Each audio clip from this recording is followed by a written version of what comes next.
Jueves 16 de abril del 2015, a breves fechas del segundo aniversario de la famosa sentencia 257/2013 de 29 de abril, que estableció la custodia compartida de alguna forma como lo más deseable para los hijos. Nos ha parecido oportuno el hacer una charla sobre la tan manida custodia compartida, que en otros países se llama tenencia o se llama tuición, pero al final es lo mismo. Y luego podemos hablar de que en las leyes como la de Valencia le llaman coparentalidad. Entonces, hay corresponsabilidad. O sea, al final el apelativo es lo que menos nos importa. La ley nuestra, el Código Civil, habla de custodia compartida, y entonces entendíamos muy importante una charla coloquio en la que los letrados nos digan el día a día en los juzgados de familia, porque tenemos la sensación en la asociación que una cosa es lo que dice el Supremo y otra cosa muy distinta es lo que hacen los juzgados de familia, los magistrados en los juzgados de familia y los fiscales. Entonces, como siempre, colaborando con nosotros nuestro abogado titular, don Jorge Martínez, y nuestro... ¿cómo le iba a decir? Nuestra promesa de la cantera, Víctor Meño, que nos van a enseñar un poco qué pasa con la custodia compartida a 2 años de aquella famosa sentencia. Gracias por venir.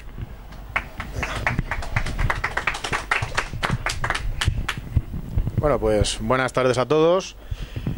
Y bueno, pues como ha comentado Miguel, pues vamos a hacer ya 2 años desde que el Supremo pues nos arrojó un poco de luz a la cuestión de la custodia compartida. Más que la cuestión de la custodia compartida, lo que es el derecho de familia.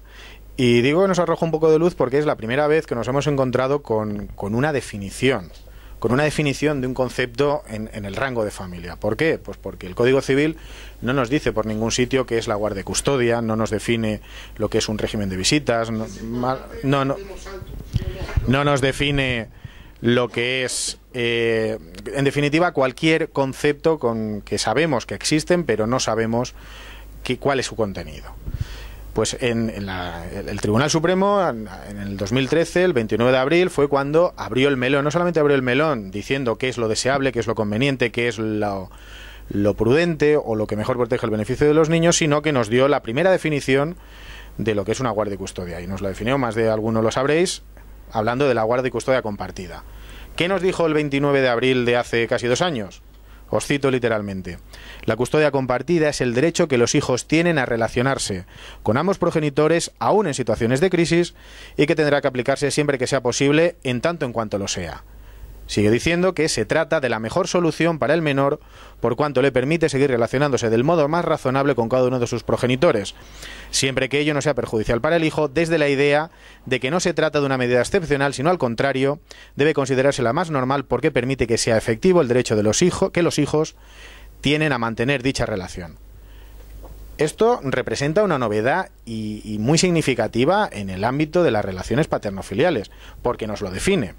Ahora bien, introducía Miguel en el coloquio diciendo una cosa es la teoría, pero ¿qué hacen nuestros juzgados? Pues bien, a partir de ahí, nuestros juzgados de instancia, que en definitiva son los importantes a la hora de definir las medidas, que son quienes las fijan, nos han ido desgranando y podemos decir que la situación, al menos desde mi experiencia, ha mejorado, pero todavía queda mucho camino. Al menos ahora lo que tenemos es una regulación que permitiría a los jueces el partir de un principio base que realmente le dice que protege el bienestar de los niños y a partir de ahí desarrollarlo y aplicarlo. Pues bien, el 29 de abril, insisto, se abre ese melón, se abre esa jurisprudencia, fija el Supremo doctrina, esto es importantísimo porque supone para los jueces un mandato, en el sentido que tiene la jurisprudencia del Supremo la misma fuerza que tiene una ley, que tiene un principio general del derecho, que tiene cualquier fuente del derecho, la jurisprudencia del Supremo lo es, y a partir de ahí el Supremo, pues a lo largo de 12 más 1 sentencias a día de hoy, 13, nos ha ido desgranando ese concepto custodia compartida, nos ha ido desgranando cuáles son los parámetros que deben darse. En esta sentencia 257/2013 ya nos anticipaba cuáles eran los parámetros que deben ser tenidos en cuenta a la hora de valorar no solamente una custodia compartida, sino cualquier medida en el ámbito del derecho de familia. La práctica anterior de los progenitores, las relaciones de los hijos con los progenitores, la distancia entre domicilios, las posibilidades y disponibilidades de cada uno de los progenitores. En definitiva, todo viene del derecho comparado, pero nos define unas pautas que deben seguirse y que deben estudiarse por los jueces a la hora de determinar las medidas. Pues bien, la primera sentencia, insisto, la sentencia que fija doctrina es la 257/2013 de 29 de abril. A partir de ahí hay una producción jurisprudencial muy importante que va puliendo el diamante, es decir, va cincelando todo lo que tiene que ver con ese concepto de guardia y custodia compartida y que nos permite tener, como os explicaré ya a modo de epílogo, nos permite tener una foto fija bastante clara de lo que debería ser tenido en cuenta por los jueces y sobre todo de cuál es el concepto real. Bien, la siguiente sentencia, que para mí tiene casi tanta importancia o más como la 257 del 2013, es la 495/2013 de 19 de julio. ¿Por qué es importante? Pues porque los jueces, dentro de su desconocimiento, entrecomillado, de lo que es el mundo de los niños, se basaban, la mayoría de las ocasiones, en los informes de los gabinetes técnicos psicosociales. No vamos a entrar en lo que es un gabinete psicosocial ni en cómo desarrollan su trabajo, porque eso daría para otro coloquio probablemente mucho menos calmado que este. Y nos encontramos con que en esta sentencia los jueces, el Tribunal Supremo nos está diciendo que ese informe psicosocial, que es una suerte o ha sido una suerte de prueba sacrosanta a lo largo del tiempo, es una prueba más. Es decir, que partimos de un apriorismo, partimos de la premisa de la guarda conjunta como la norma general, como el régimen aplicable a los menores, el más deseable, y nos dice que ese gabinete psicosocial es una prueba más que debe valorarse en su conjunto. ¿Qué debe valorarse o en qué conjunto debe valorarse? Con el resto de parámetros que he dicho antes, esa práctica anterior, esas capacidades de los progenitores, las relaciones entre ellos, etcétera, etcétera. ¿Qué dice, por marcaros un parrafito de esta sentencia, qué es lo que dice esta sentencia 495/2013? La solución aplicada en la resolución recurrida ha tenido en cuenta un solo parámetro, informe psicosocial, y no otros que aparecen como hechos probados, imprescindibles para determinar el régimen de custodia aplicable que pueda asegurar el desarrollo evolutivo, estabilidad emocional y formación integral del menor. Más claridad creo que no cabe. Es decir, el informe psicosocial, insisto, tiene una importancia. Podríamos entrar, insisto, a valorarlo y a definirlo o a intentar entender cuáles son los parámetros que deberían regir en ese psicosocial, pero le está restando la fuerza que ha tenido hasta hace escasos 2 años. Es decir, el psicosocial, en definitiva, es una prueba más que habrá de valorarse en el conjunto de todo lo que obre en autos, en el conjunto de todo lo que se pueda aprobar en ese procedimiento, partiendo siempre, insisto, de la premisa de la guarda compartida como norma general. El 2013 fue probablemente el año, al ser el año donde se fija esta doctrina, el año de una producción tal vez más clara, porque la siguiente nos la encontramos el 19 de noviembre, que es la sentencia 726/2013, que es un poco redundante en todo lo anterior, pero que también ofrece bastante claridad respecto al concepto de guarda conjunta. ¿Qué nos dice? ¿Cuál es el párrafo con el que podemos quedarnos de esta sentencia? El interés prevalente del menor es la suma de distintos factores que tienen que ver no solo con las circunstancias personales de sus progenitores y las necesidades afectivas de los hijos tras la ruptura de lo que es corolario lógico y natural, la guarda y custodia compartida, sino con otras circunstancias personales, familiares, materiales, sociales y culturales,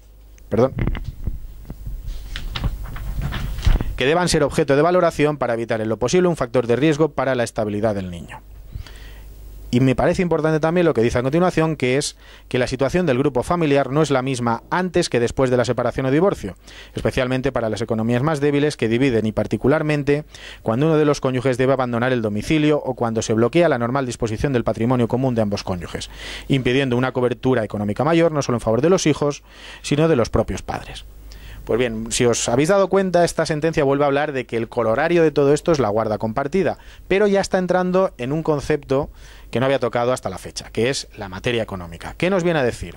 Pues poco más o menos nos viene a indicar que, evidentemente, una situación de ruptura va a implicar cambios y que partiendo, insisto, de esa premisa de la guarda compartida, habrán de ponderarse las circunstancias económicas de los progenitores a la hora de atender las necesidades de los hijos y poder proveer las suyas propias. Esto, como veréis también, luego ha habido una sentencia, aunque no tenga que ver propiamente con la materia de guarda conjunta, pero que recientemente también la hemos comentado en la web. Es una sentencia que proviene de la Audiencia Provincial de Cantabria, que habla, por ejemplo, que el nacimiento de nuevos hijos deberá ser tenido en cuenta a la hora de fijar las pensiones correspondientes.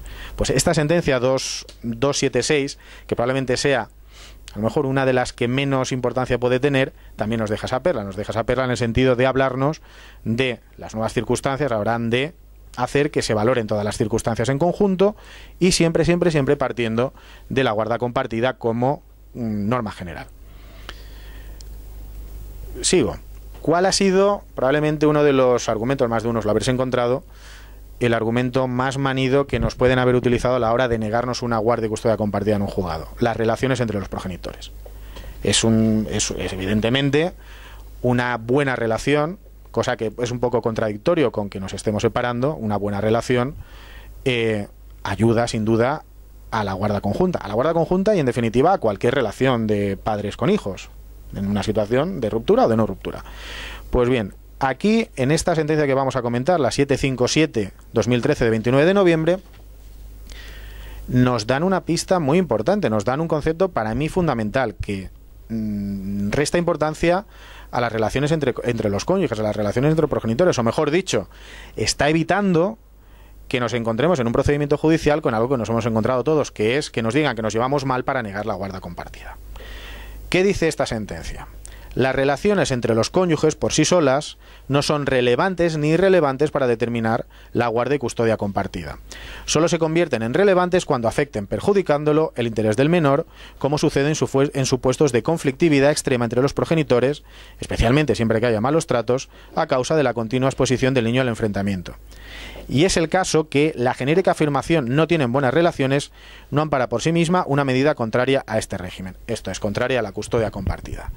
Probablemente este concepto, el concepto de las relaciones entre progenitores, sea el que el Supremo ha tocado con más promiscuidad, si se me permite la expresión, en estos 2 años, porque nos ha dictado hasta 4 sentencias de la materia. Y la más importante, enlazando con esta, es justamente la última. Es justamente la última, que es de febrero de este año, que es la 96/2015. Hablamos, como hemos dicho, de la relación entre los progenitores, que la relación no es un obstáculo. Pues el Supremo nos lo ha definido, qué podemos entender por malas relaciones o qué podemos entender como relación entre los progenitores. Pues la última, para mí, insisto, y más desde una aplicación práctica, tiene una importancia bárbara. ¿Qué dice la última sentencia que nos ha dictado el Supremo? Para la adopción del sistema de custodia compartida no se exige un acuerdo sin fisuras, sino una actitud razonable y eficiente en orden al desarrollo del menor, así como unas habilidades para el diálogo que se han de suponer existentes en 2 profesionales como los ahora litigantes. Esta sala debe declarar que la custodia compartida conlleva como premisa la necesidad de que entre los padres exista una relación de mutuo respeto que permita la adopción y conductas que beneficien al menor, que no perturben su desarrollo emocional y que, pese a la ruptura afectiva de los progenitores, se mantenga un marco familiar de referencia que sustente un crecimiento armónico de su personalidad.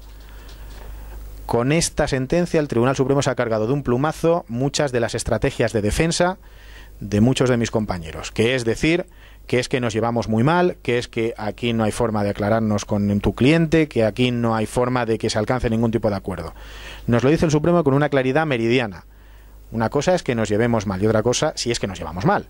Otra cosa es decir genéricamente que nos llevamos mal porque me interese como estrategia procesal, y lo que nos dice el Supremo que lo único que se exige es que exista una relación de mutuo respeto y que se permita y que se mantenga, un marco familiar de referencia que sustente un crecimiento armónico para el menor.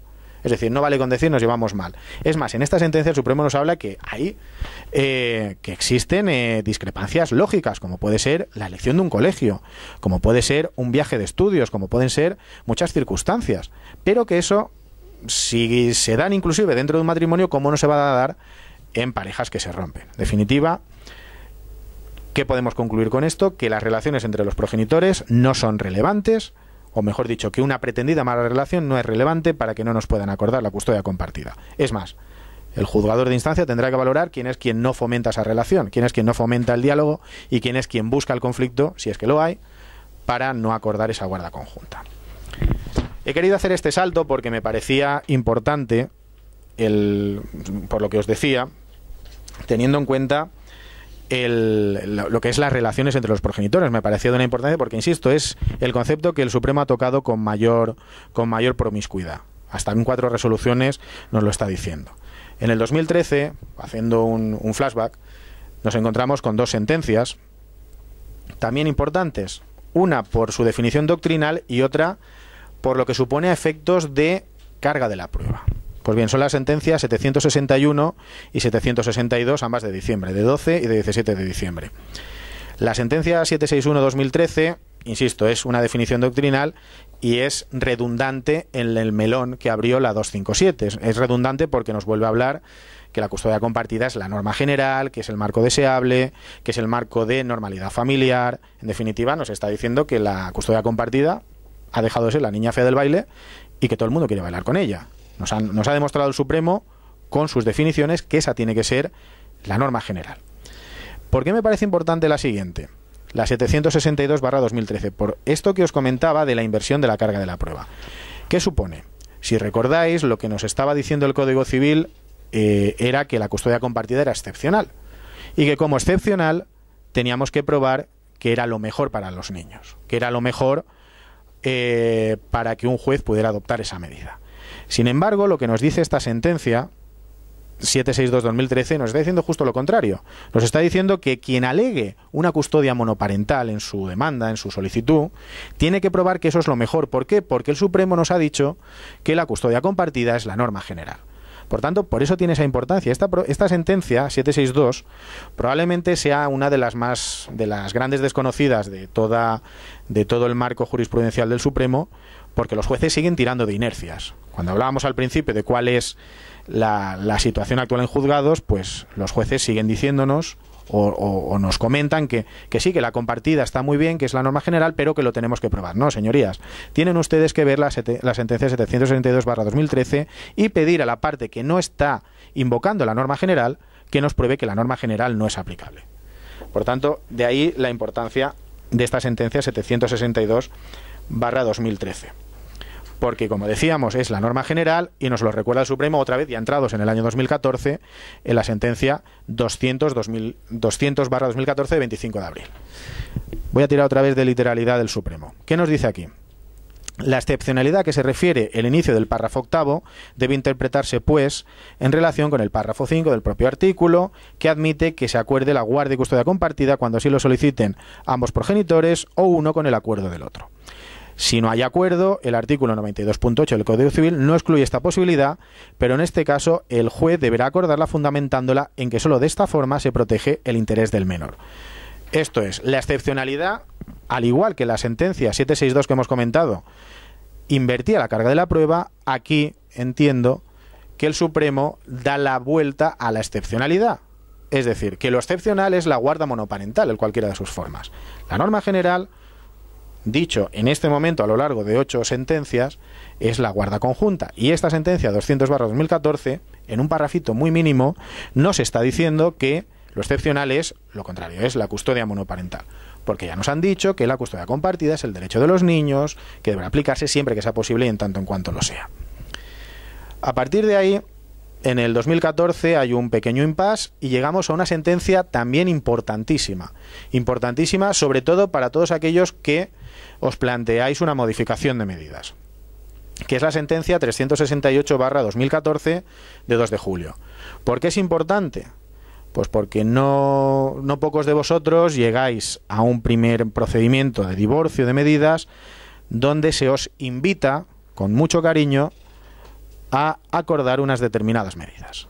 Las que sean, probablemente esas medidas pues no sean todo lo beneficiosas que pudierais considerar, y las más de las ocasiones son unas medidas leoninas, principalmente en el ámbito económico.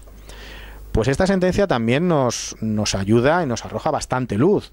¿Por qué nos arroja luz? Porque nos está diciendo que los acuerdos previos, que era uno de los obstáculos que nos encontrábamos en los procedimientos de modificación de medidas, que esos acuerdos previos no nos incapacitan para absolutamente nada en el ámbito judicial. Es decir, no por el hecho de haber alcanzado un acuerdo en el primer procedimiento de divorcio de medidas, eso significa que per se nos tengan que decir que no una modificación. ¿Qué dice esta sentencia? Porque es muy interesante el párrafo literal. Dice: Tomar como referencia el acuerdo previo por el cual la guarda y custodia la debía ostentar la madre supone desconocer la realidad de las cosas y, lo que es más grave, deja sin valorar la actitud de uno y otro progenitor para llegar a un compromiso de custodia provisional tras la ruptura, que no tuvo otra finalidad que la de garantizar el inmediato interés de los menores, tratando de no perjudicarles, de no generar un ambiente de conflictividad que repercutiese negativamente en ellos y, en definitiva, preservar la paz familiar. Aquí hay que decir que el Tribunal Supremo está inspirado. Está inspirado, ¿por qué? Porque está restando importancia a esos pactos que muchas veces alcanzan en situaciones de vaivén emocional atroz, de unos problemas en la familia bárbaros. Y muchas veces, pues no pocas veces me he encontrado yo en mi despacho con padres como vosotros que dicen: es que yo no sé lo que firmaba porque estaba muy nervioso. Pues bien, poco más o menos el Supremo nos dice que cuando se alcanzan pactos hay que también valorar quién pone voluntad para alcanzar pactos, porque por encima de todo lo que hay que preservar es esa paz familiar, es preservar el bienestar del niño. Sigue el Supremo en el año pasado, en el 2014, con otra sentencia también para mí importantísima. ¿Por qué importantísima la siguiente? Porque es la primera vez que entra el Supremo a hablarnos de los beneficios desde el ámbito psicológico. ¿Por qué desde el ámbito psicológico? Pues porque hasta ahora el Tribunal Supremo nos estaba hablando de conceptos jurídicos que estaban indeterminados, nos los ha definido, pero, claro, un poco la custodia compartida no sabíamos qué beneficios prácticos podía tener para un niño. Pues la primera vez que nos lo dice es en la sentencia 576-2014, que es de 22 de octubre. Y nuevamente os cito el párrafo literal, muy interesante. Con el sistema de custodia compartida se fomenta la integración del menor con ambos padres, evitando desequilibrios en los tiempos de presencia, se evita el sentimiento de pérdida, no se cuestiona la idoneidad de los progenitores y se estimula la cooperación de los padres. Parece que es algo de perogrullo, pero que nos lo tenía que decir alguien como el Supremo. Pues nos está diciendo aquí no solamente que la custodia compartida deba ser la norma general por el derecho de los niños, sino que también nos está manifestando que ese derecho tiene un reflejo en su bienestar. Y aquí es donde nos lo está diciendo. En definitiva, esas circunstancias con la compartida, esa evitación del sentimiento de pérdida fundamental, ese equilibrio a la hora de la presencia activa de ambos progenitores no tiene más que beneficios. Pues el Supremo por fin nos lo dijo el año pasado, el 22 de octubre. Siguió el Tribunal Supremo. Si consigo pasar la página.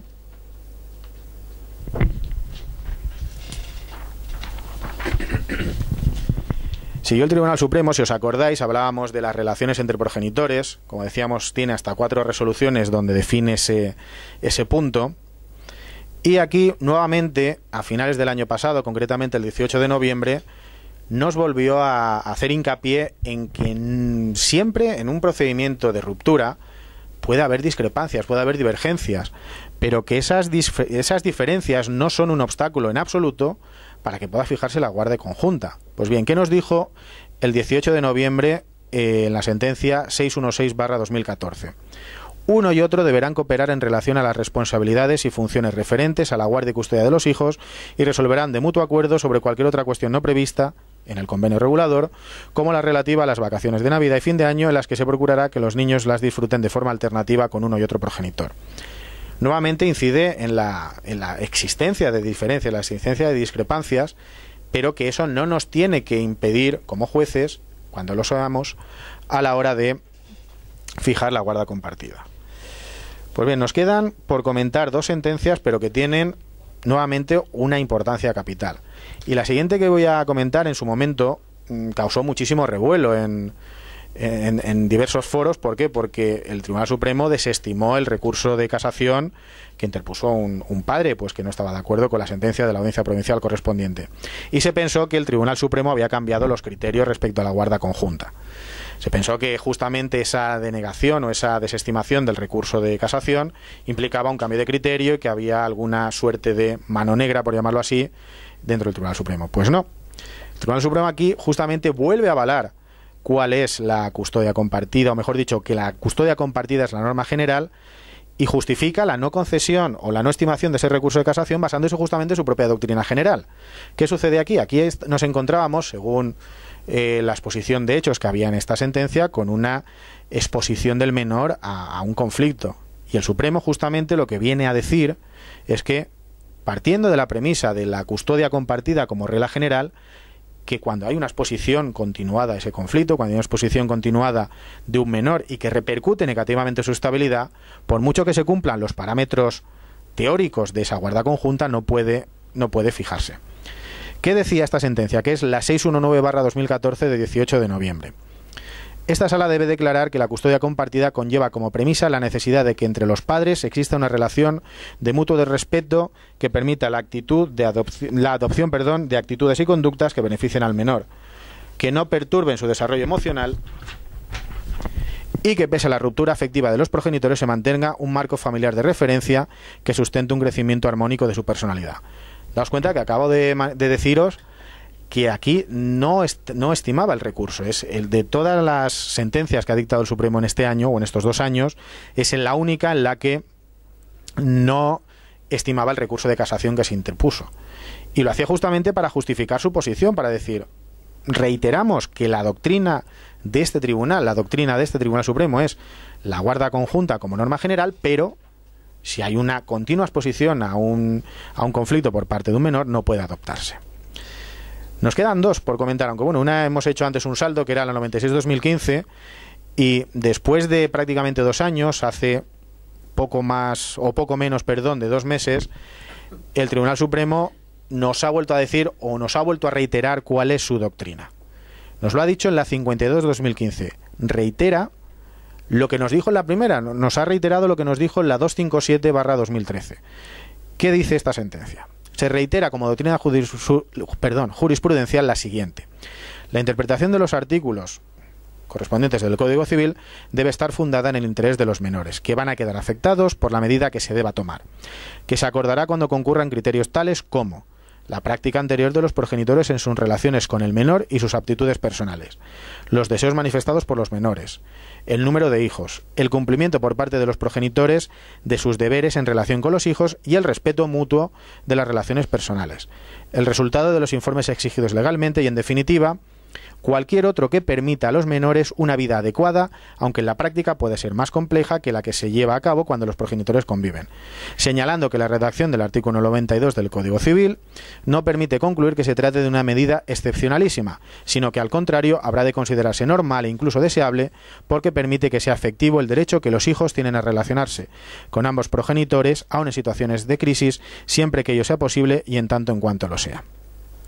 Ambos progenitores, en este caso, reúnen capacidades adecuadas y suficientes para el correcto ejercicio de sus responsabilidades parentales, y lo que se debe extraer de esta conclusión, más que el beneficio que va a experimentar el hijo manteniéndolo bajo la custodia de su madre, es el beneficio que va a representar la custodia compartida. En definitiva, el corolario final del Supremo con esta sentencia número 12, que nos dicta hace escasos 2 meses, es que la custodia compartida, insisto, es la norma general, y que por muchos beneficios que nos puedan decir que tiene la custodia monoparental, ello no es nunca superior al marco más beneficioso de la guardia y custodia compartida.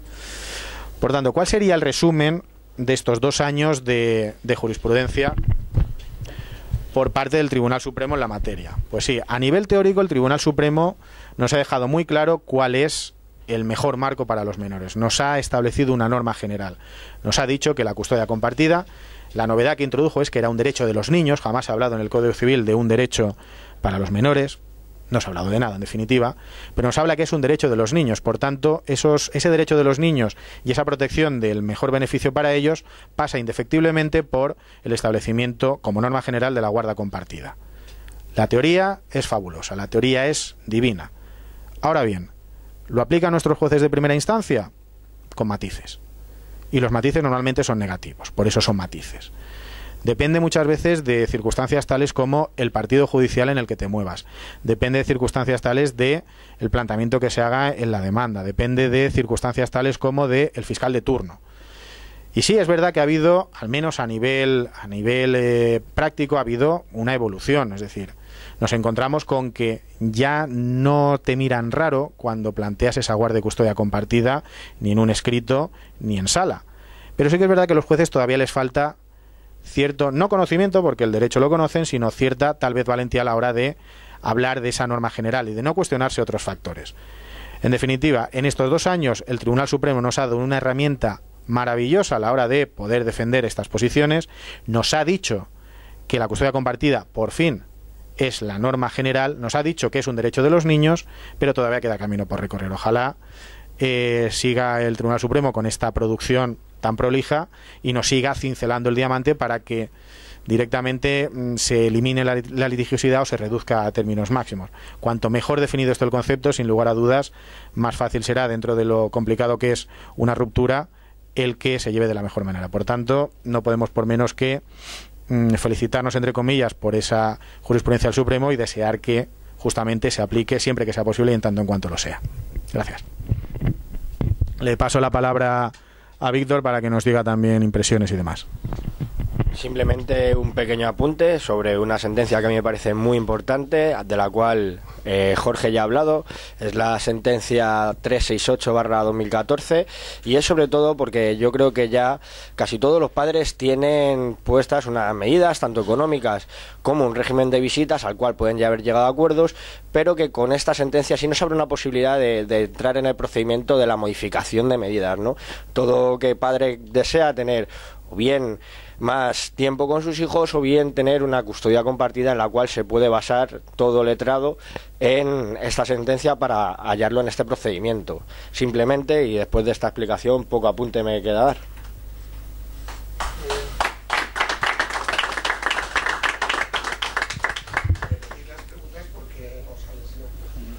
Yo voy a haceros de mosca cojonera. No hemos hablado, y ha habido dos sentencias muy importantes en el 2014 sobre la patente de corso que tiene la madre para fijar la residencia de los hijos donde a ella le venga en gana y sin tener que justificarlo. O sea, hay una sentencia que ya está en Estados Unidos y que de hecho deja al niño huérfano de padre, y otra sentencia sobre una madre que se lleva a los niños a Brasil. Y entonces creo que sería interesante que nos enfocarais el tema de lo que es la custodia única a la hora de fijar el domicilio de los menores, algo importantísimo, porque si yo vivo en Madrid, cobro 1.000 euros de salario y se llevan los niños a Tenerife, o sea, fíjate, ya no te estoy hablando de sacarlo al extranjero, se lo llevan a Tenerife, pues casi me imposibilita. El número de sentencia y luego el otro ángulo que quería es que siempre ha habido una queja de los padres mantenedores o pagadores de pensiones de alimentos en efectivo, de no poder controlar. En los juzgados nunca se ha permitido al padre controlar el destino finalista del dinero. O sea, ese dinero que recibe la madre no es para la madre, es para el hijo.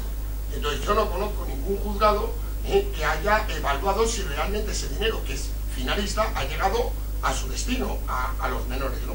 Y que la custodia compartida, de alguna manera, lo que hemos visto aquí en la asociación, les obliga a poner una cuenta conjunta, ingresando en la proporción que el juez determine la cantidad de dinero, como que facilita. Es más fácil al padre pagador pagar a una cuenta corriente y ver en dónde se gasta el dinero, y participar en ello. Cuando digo participar en ello, es que yo estoy convencido que si saliera una ley que prohibiera las separaciones y los divorcios, las 3/4 partes de los ortodoncistas de este país quebraban. Porque, chico, es indefectible. Un niño, hijos separados o divorciados, todos necesitan bracket. Entonces yo quería que dos ángulos distintos sobre la custodia compartida que me parece importante que nos habléis. Sobre todo que hay que tener una rendición de cuentas, ¿no? En este tipo de cuenta, que los dos ingresan esta determinada cantidad, cual sea, hay una rendición de cuentas normalmente mensual, bimensual o trimestral, incluso puede llegar a ser anual, que sí que hay una transparencia, ¿no?, acerca de en qué se va a gastar ese dinero. Transparencia que obviamente no se da en cuanto tengamos que ingresar el dinero a una cuenta corriente de una madre, o bien en este caso que se puede gastar, como bien decías, o bien en lo que ella desee, o bien aportarlo al menor. Lo ha explicado Víctor con una claridad meridiana. Es decir, bien es cierto que la custodia compartida es un gas y va a adoptar la forma que nosotros queramos. Entonces, desde abrir una cuenta mancomunada a pagar los alimentos en especie, pasando por 1000 formas, sí que es verdad que no es de ahora, sino que ya nos lo decía el informe Reencuentro en el año 2002, o 2003, perdón. Es un informe que se hizo en su momento, donde se valoraban las diferentes escuelas, por llamarlo de alguna forma, de custodia compartida, basándonos en los regímenes de Estados Unidos.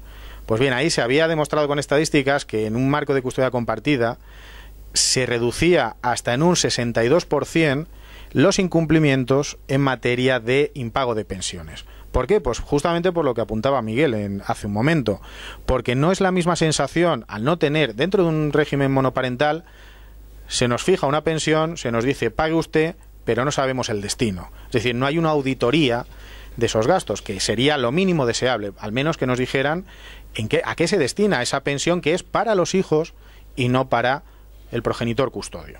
Porque el progenitor custodio, si tiene un desequilibrio, ya tendría su derecho a pensión compensatoria.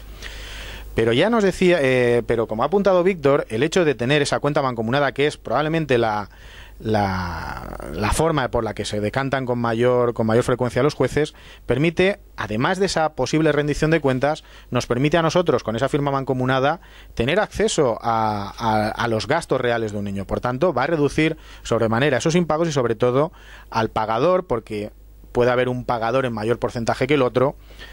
No le duelan tantas prendas como cuando simplemente se paga una pensión X y no sabe si se destina al uniforme del colegio o al curso de bailes de salón del progenitor custodio. Eso en materia con respecto a las pensiones. Apuntaba Miguel también con respecto a dos sentencias del Supremo que no tienen que ver propiamente con la guarda conjunta, pero que tienen cierta relación, como es la posibilidad, que también nos lo ha fijado el Supremo, que el progenitor custodio fije el domicilio o fije el país o la localidad de residencia por el artículo 33, poco más o menos, porque ahí realmente en esas dos sentencias, una de enero del 2013 y otra de julio de este año pasado, igual que con la 257 está acertado, con estas dos resoluciones está francamente desacertado, porque lo que viene a avalar justamente es la necesidad de la guarda compartida como norma general. ¿Por qué? Porque una custodia monoparental, según esas dos sentencias, representa una patente de corso para el progenitor custodio a la hora de fijar la residencia libremente.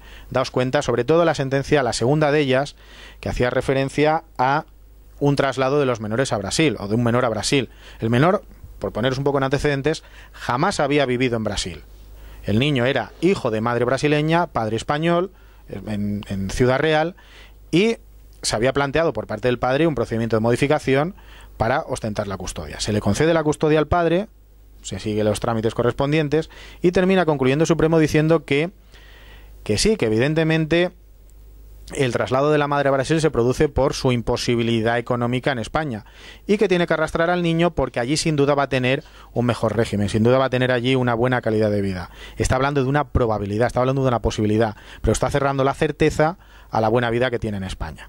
Por tanto, independientemente que desde mi punto de vista está cargándose un principio básico como es el de la patria potestad, porque está dando, insisto, patente de corso a fundamentalmente los matrimonios mixtos, existe un riesgo grave y evidente, con la custodia compartida estamos evitando eso, estamos evitando el que, en definitiva, el fomentar esos acuerdos y, aunque nos podemos llevar mal, tenemos que hablar de ciertas cuestiones, que haya ciertas discrepancias, ciertas diferencias, va a evitar estas actuaciones unilaterales donde muchas veces nos encontramos con que el niño sale por el puesto fronterizo correspondiente y si te he visto no me acuerdo.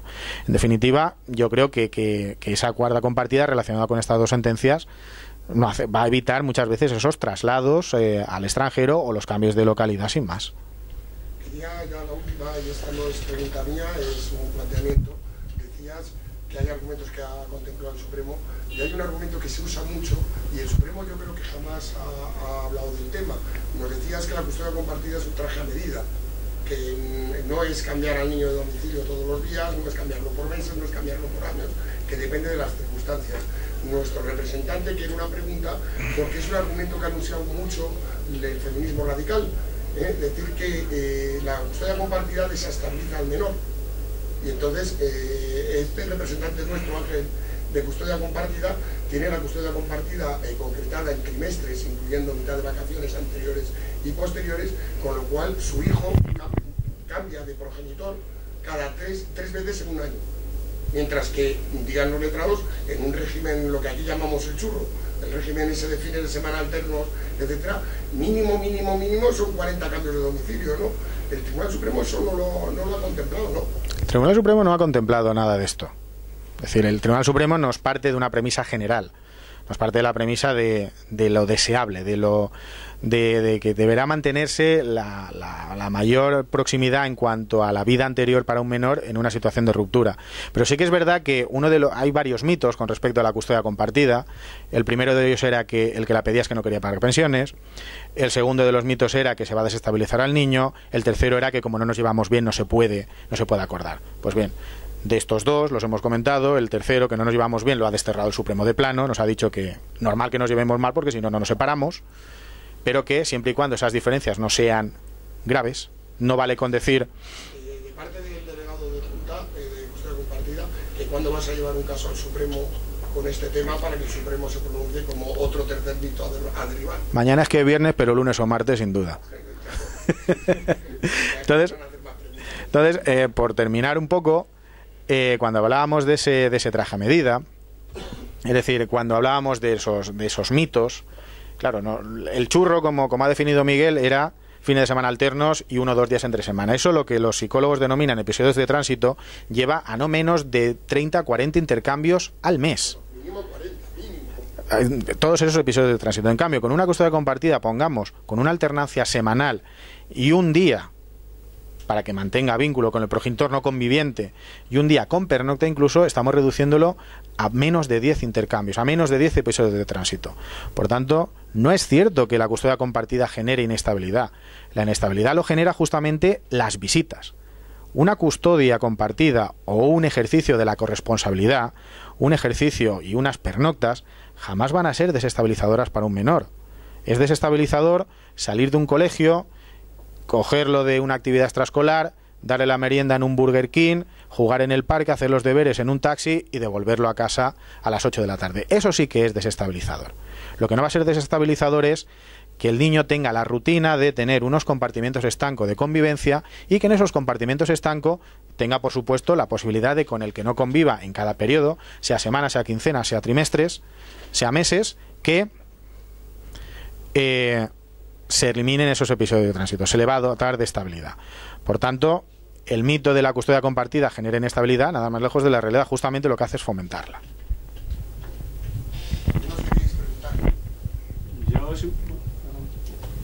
Yo al oír, bueno, pues todo esto que comenta el Supremo no quepo en mí de optimismo, de orgásmico casi, de hacia dónde van las cosas. Ahora bien, mi pregunta es, los juzgados de primera instancia podrán hacer o no caso omiso de todas estas sentencias del Supremo. Ahora mi pregunta viene cuando un juzgado hace caso omiso y la sentencia va en otra dirección. ¿Qué opción hay para rebatir esta sentencia a este juzgado, a esta audiencia? ¿Qué opción hay en el caso de que... No sé? Hombre, sobre todo articularlo bien en vistas a, como bien decías, de la audiencia. O sea, ver el trámite de audiencia y bien articulado, sobre todo basándose en las sentencias del Supremo, bien articuladas, ¿no? Con una buena defensa, una buena estructura y sobre todo si este juzgado no lo realiza de esa manera, es el trámite de audiencia lo que cabe en este caso. ¿Y la audiencia está ratificando al juzgado de primera instancia o al Supremo en este caso? Porque es la duda que se le plantea. Es que depende, igual que en primera instancia lo pueden acordar, en la audiencia normalmente siempre suelen tirar hacia una jurisprudencia superior, pero en este caso es muy similar al juzgado de primera instancia. No sé si... Es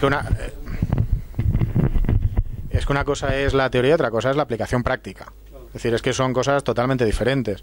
Nosotros podemos tener un protocolo médico a la hora de aplicar un tratamiento de quimioterapia, pero eso no significa que la quimioterapia salve a un enfermo de cáncer. Pues aquí el Supremo nos ha dado el tratamiento de quimio, porque en realidad cualquier separación puede tener un símil de enfermedad patógena. Nos está dando cuál es el tratamiento. Luego ya dependerá del médico que nos toque cómo lo aplique o no lo aplique. Porque los jueces, mal que nos pese, no son autómatas, son personas y influyen sus propias experiencias personales, su propio criterio personal y otros factores que mejor no voy a decir. Pero en definitiva, si tienen la herramienta la pueden aplicar y sobre todo muchas veces depende del profesional que represente. Es decir, una una alegación de un Tribunal Supremo que jamás quedará en saco roto. Una alegación de audiencia provincial, que no es una jurisprudencia vinculante, puede caer. ¿Poli?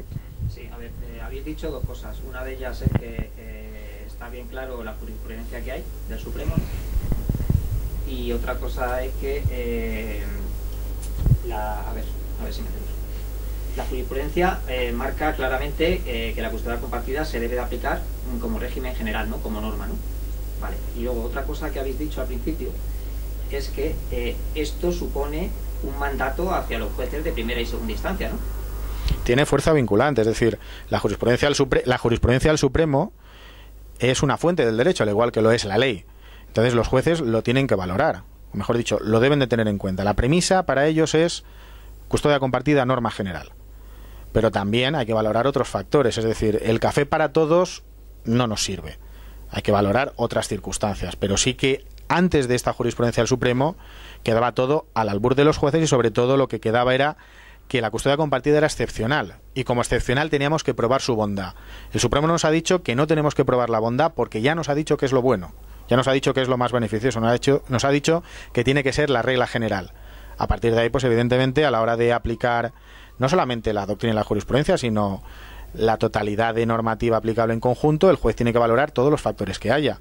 Pero sí que es verdad que el avance ha sido muy significativo, porque antes no teníamos una definición de la guardia de custodia compartida y la teníamos muy limitada. Si recordáis, hasta el año 2012 pues se requería de un informe favorable del Ministerio Fiscal.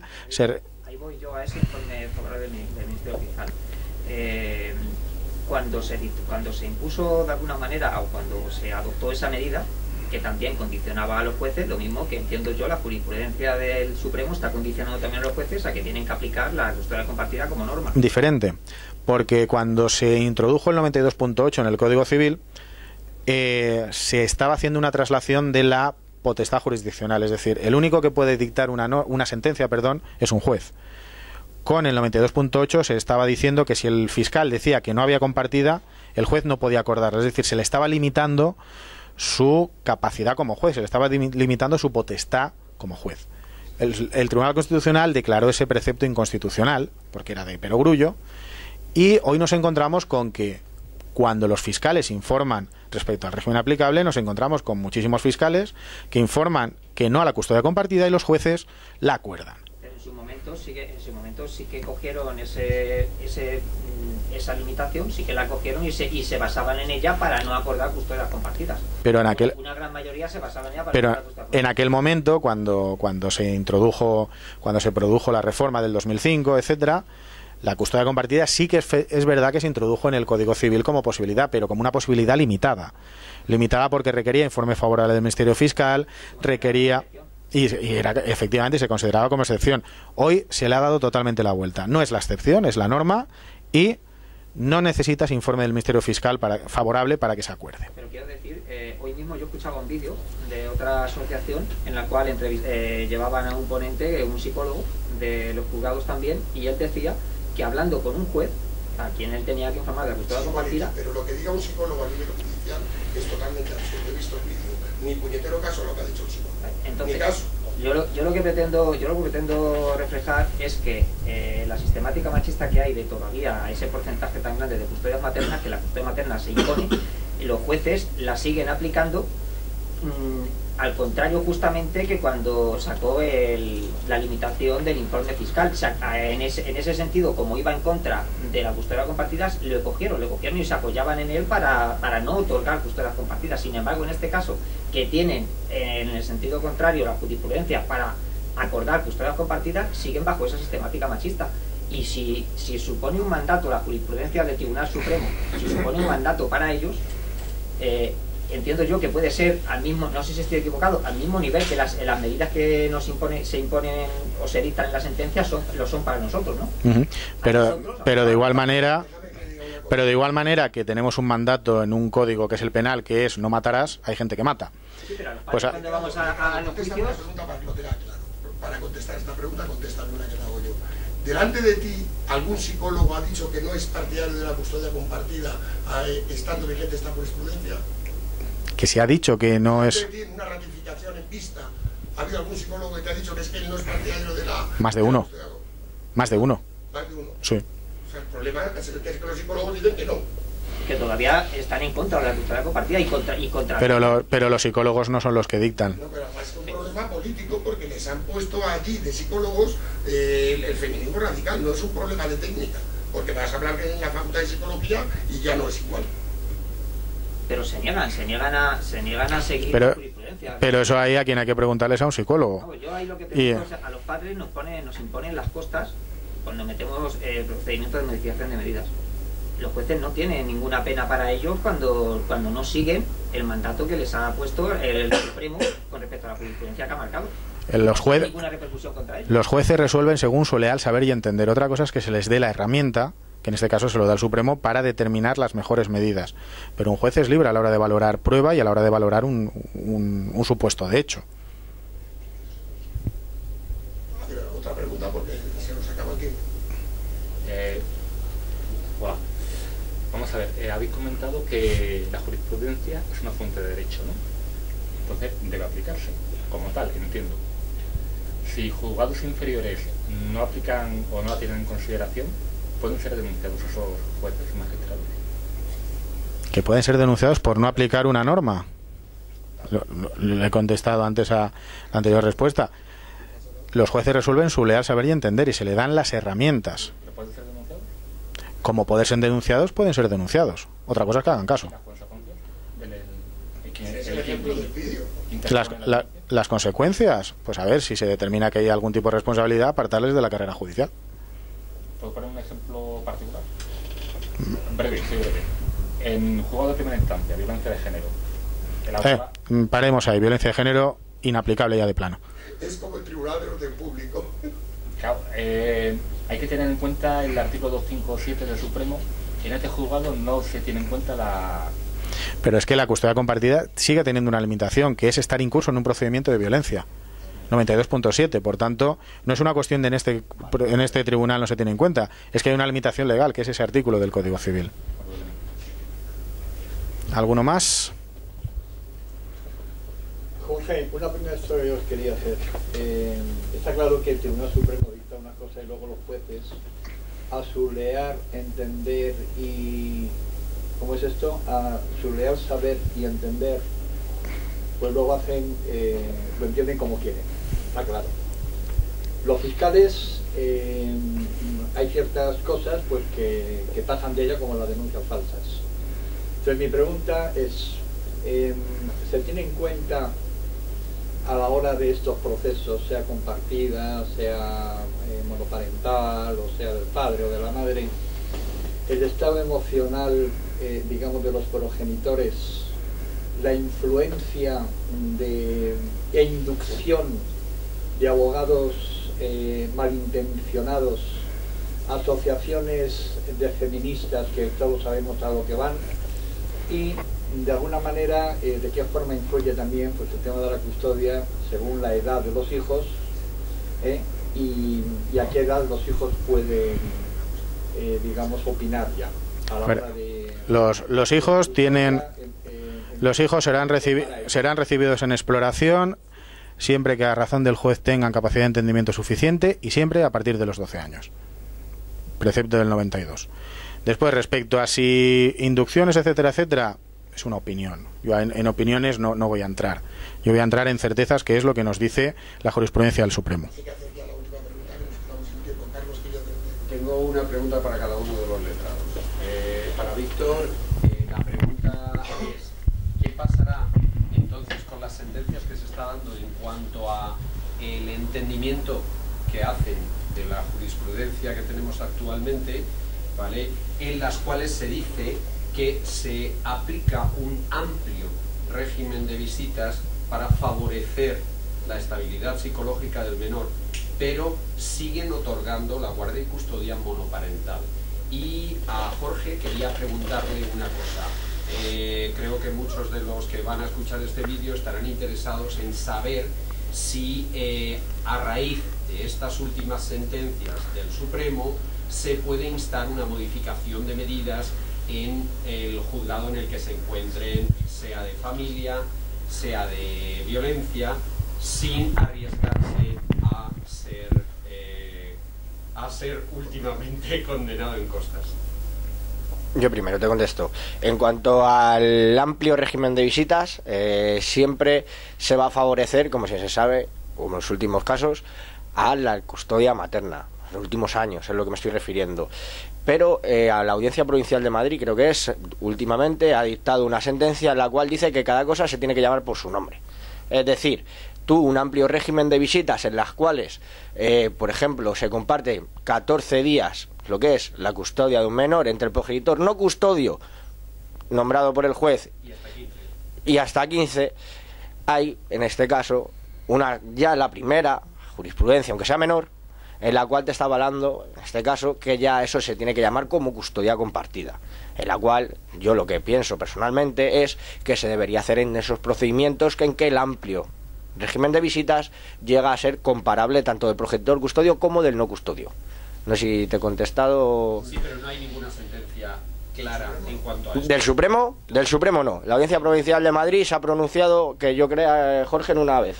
Una vez. Por ejemplo, Víctor, los hijos de Lidia Bosch están más tiempo con El 67% con el progenitor no custodio y el... Eso es para llevarlo al Supremo, porque eso es absurdo. O sea, a ver, si permanecen el mismo tiempo o más tiempo con el otro progenitor... ¿cómo? Debería llamarse como se debería llamar, efectivamente. Modificación. Fíjate de un juez y no corras. Eso para empezar. Es decir, el Supremo también nos ha dicho que toda su jurisprudencia, nos lo dijo también a finales del año pasado, que se puede considerar como nuevas circunstancias la jurisprudencia. Ahí en esa sentencia yo creo que recoge un poco la tradición que abrimos en su día en la Ley 5/2011 valenciana de corresponsabilidad parental, bueno, con el nombre de hijos e hijas cuyos progenitores no conviven, donde una de sus disposiciones adicionales decía que todo aquel progenitor que quisiera acogerse a la nueva normativa debía plantear el correspondiente procedimiento de modificación de medidas. Esto es, se consideraba esa nueva normativa valenciana como un motivo para pedir una modificación de medidas. El Supremo también nos lo ha dicho recientemente también, en diciembre del año pasado, nos ha dicho que toda su jurisprudencia representa un ámbito normativo absolutamente novedoso y que por tanto todo aquel que lo quiera instar puede acudir a la modificación de medidas. Después, pues, que haya estimaciones, que no haya estimaciones, lo que nos dice es que puede usted acudir, pero también dentro de esa modificación habremos de acreditar. Es decir, no basta con decir tenemos una nueva jurisprudencia, con esto nos tenemos que quedar. Hay también que relacionarlo con las nuevas circunstancias que pudiéramos tener. Como posibilidad, sí. Caso por caso habrá que ver si es conveniente o no. Pues daros las gracias a los dos. Cortamos ya la grabación, que ya llevamos casi una hora. Y lo de las costas, que no has respondido. Te pueden condenar. ¿Sí? Te pueden condenar.